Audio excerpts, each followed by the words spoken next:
برافو شابو البطل ديالنا بن صديق كيرجع وكيفوز من جديد. البطل بن صديق يعزز سجله ب 38 فوزا فوق الحلبة. برافو عليه برافو عليه.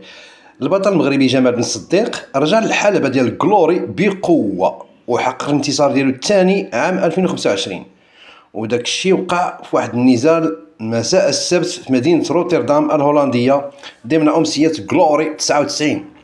وواجه بن صديق المعروف بلقب العملاق، بن صديق الملقب بالعملاق، خصمه الروماني كريستيان ريستيا، ونجح في حسم المواجهة لصالحه بإجماع الحكام بعد 3 جولات. وكان البطل بن صديق رجع المنافسات في وقت سابق من هذا العام بعد غياب طويل نتيجة عقوبة فرضتها منظمة غلوري بسبب تهمه تعاطي المنشطات في 2023 استمرت 15 شهر.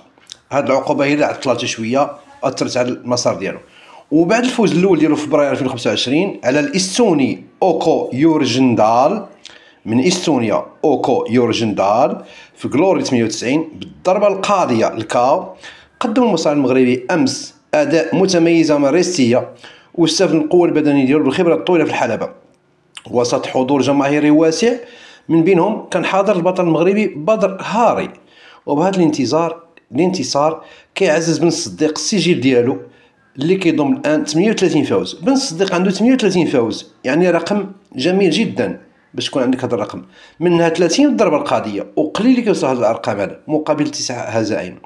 وبعد الاعلان ديال الفوز ديال بن الصديق وجه تحيه خاصه للجمهور المغربي. شنو قال الجمهور المغربي؟ ديما المغرب ديما المغرب، شكرا على التشجيع واتمنى ان نواصل رفع اسم المغرب عاليا. واشار كذلك للاستعداد ديالو للنزال المقبل امام الفرنسي من اصل الجزائري سفيان العيدوني، يعني كيستعد مستقبلا باش غادي يواجه في الحلبة من جديد الفرنسي الاصل ديال الجزائري سميتو سفيان العيدوني في غلوري 100 في يونيو القادم في هذا الشهر 6 اللي جاي. غادي يتلقاو بجوج لانهم تاهلوا من غلوري 99. واخيرا نتلقاو الفرنسي من الاصل الجزائري ونتمناو الفوز للبطل ديالنا بن صديق. وبرافو عليه شابو، سي تري امبيكابل. برافو على السي بن صديق، كنوجه لك تحيه من هنا، شابو.